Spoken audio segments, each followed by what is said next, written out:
With the apparent rise in terror-related attacks across the Western world recently, you can see Israelis sympathizing with the victims they unfortunately understand all too well. But after being the brunt of attacks across practically every international forum from the United Nations to FIFA, many Israelis are left wondering if that sympathy goes both ways.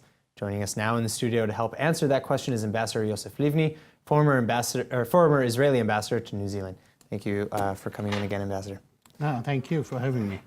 All right, so first and foremost, how have Israel's relationships internationally been affected by terror attacks across the world? Well, before answering your question, I think that it behooves us all to extend our deepest sympathies and condolences to the people of Las Vegas and Nevada and the United States as a whole over that terrific act of violence that we witnessed earlier today. I think that, in answering your question, I think that in many parts of the world, people, when they see terrorism in Israel, and now they see terrorism in their parts of the world, in other countries, they begin to ask themselves, how come? And what are the similarities?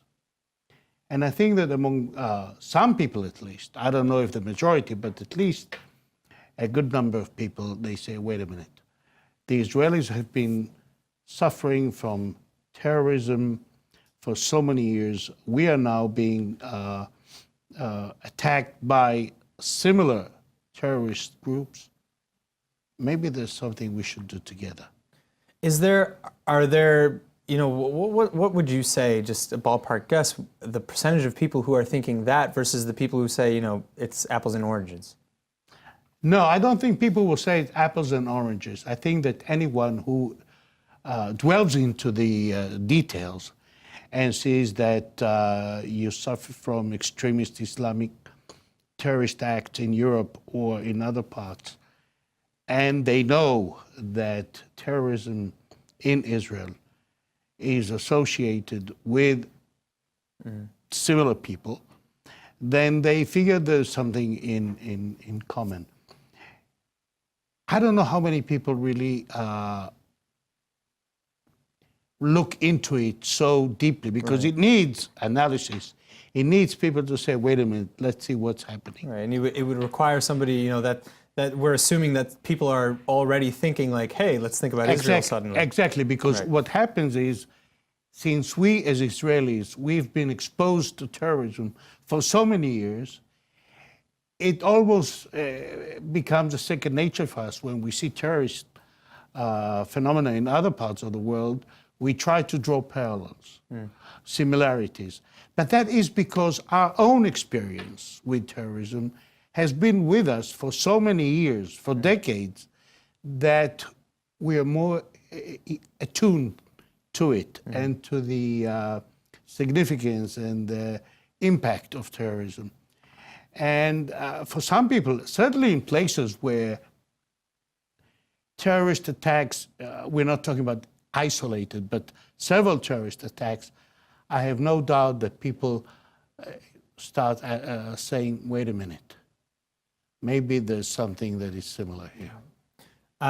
Now, does that also translate to certain other governments then taking a look at our practices and how we deal with terrorism and maybe reaching out to us, or just taking a page from our book? Because say for example, in America, a very hot button word is profiling. It's almost immediately thought of as racial profiling, whereas in Israel we use behavioral profiling, and we look for certain behavioral traits, and there's even a list that they hand out to security personnel. Do you think that is starting to translate more into the international community, and they're taking that? I think that over the years, people have looked at the way Israel deals with the challenge of terrorism. And they say, look, these guys have had experience, they've been successful, and let's see where we can exchange notes.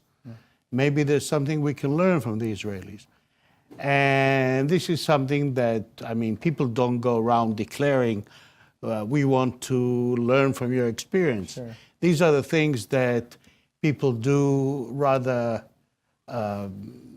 silently Right. and away from the floodlights, which is okay. Sure. Because after all, you're dealing with something that needs a lot of preparedness, a lot of ingenuity, and maybe this is something that need not be in the headlines. All right. Well, again, I think it would be on both of our thoughts to kind of extend our thoughts in our hearts and our Definitely. best wishes to all the victims in all over the world that we just mentioned earlier. And thank you again, Ambassador Livne, for coming in. Thank you for having me.